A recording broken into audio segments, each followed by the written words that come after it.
Oh, really? Yeah, tonkatsu in Korea is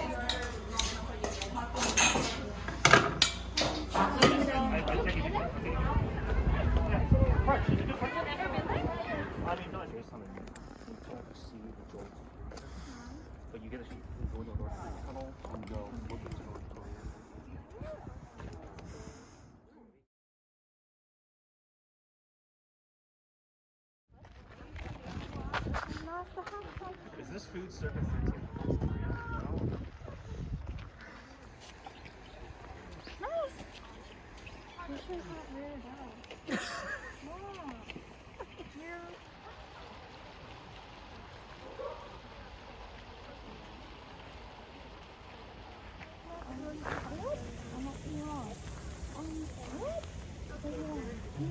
It's gonna be 30,000. Oh, Yeah, no, 13.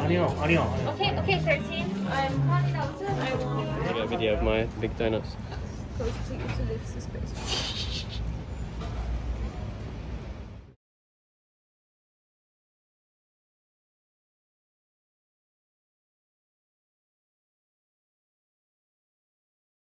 Easier on that side? This is much easier. I think also because I'm used to it from the other side. Yeah.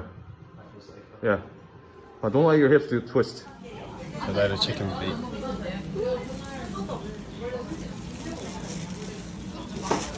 Itaewon on a Friday night. People drinking in the streets. 10 o'clock curfew's just happened. And this is about 10:30 now. So people go to convenience stores and just drink.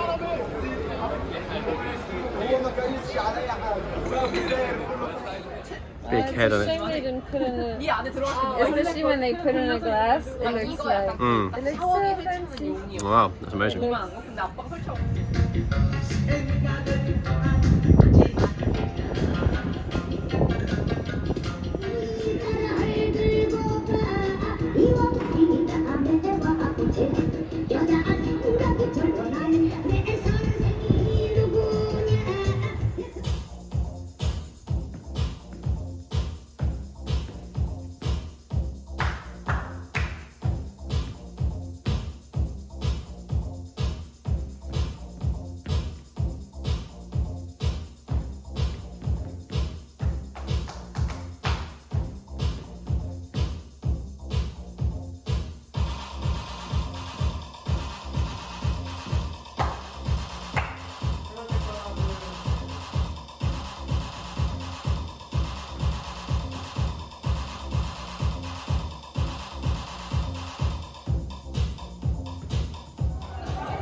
Some cool artwork on the metro.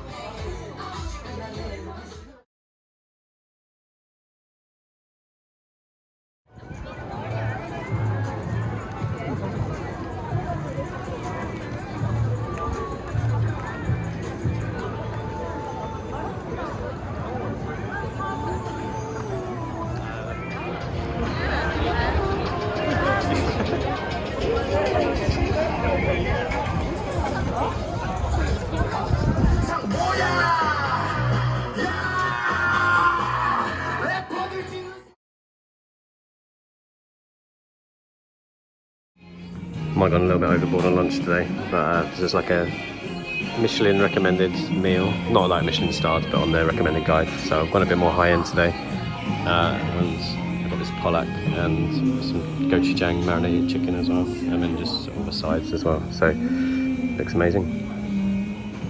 Yeah, it tastes really good. We've got a gochujang, spicy, very juicy fish. And then here, I just got this extras aside, but it's like the usual, you know, you put it in the leaf as a wrap. And then it's like pear, like creamy pear, nutty side goes well with it. So as usual, it's like a very well balanced meal. So you've also got the fermented, like kind of like kimchi, but leaves, but with the kimchi sauce, and like a light salad, and then some more leaves, and then it's like light soup just to cleanse the palate. But yeah, great. I have to get some double eyelid tape.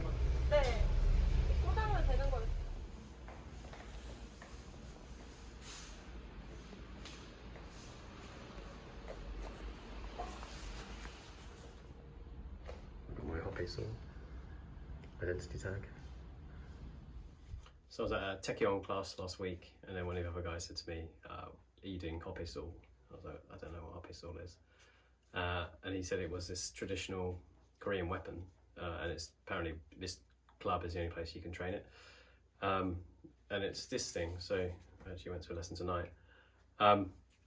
So back in the day, like maybe 16th, 17th century, Korean, well, everyone had this ID tag, and it was like, it's a lot smaller than this, and it's like wood.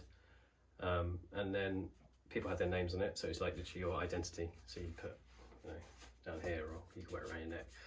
And if you had to show your ID, you get this thing out. But then people started using it as like a concealed weapon. A bit like sometimes if people would use fans or canes, you weren't allowed to have weapons, but or the general public wasn't. But people started using this to defend themselves. So it actually ends up being a bit like half a nunchuck. So I always find nunchucks a bit chaotic. There's two things spinning around. You end up like, hitting yourself, which I've done a lot of times. I mean, you can still do that with this, but I quite like that it's only one thing. So at the very least, you can use it as a stick, and it's all in the wrist. So the guy was explaining it's a bit like badminton, whereas tennis is like this, or a sword would be like, you know, doing this, whereas this is more in the wrist. It's just like a flick. It's about, even that hurts actually. It's just foam. So you have this thing, and we were just doing some basics tonight today. I literally just learned them. So it's here, right here, and then the cool ones are where you so you can use, they call that release techniques. So it can either be like here, and it always comes back to the hand.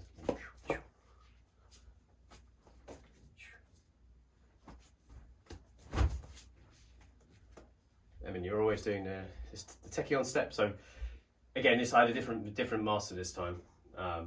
It's like a grandmaster. I didn't know he was, and then like when I went there, the other guy was like, "You need to stand up." I was like, okay, because in Korean culture, you always have to bow to your superiors. You know, if people are ahead of you in the hierarchy, so you always have to bow or stand up. But he was a really nice guy, and yeah, he was just happy to. So he gave me this. It's got my name on it. So backwards to like Salim.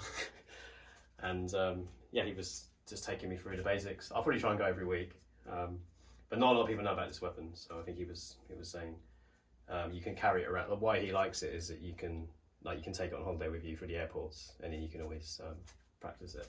Whereas if you walk through with nunchucks or a sword, you're going to get stopped. So I quite like that. So I might take this around with me as ID and as a little weapon. So yeah, he was going on about Changdokyeong step. Saying again, like the other guy said about it, it's culturally.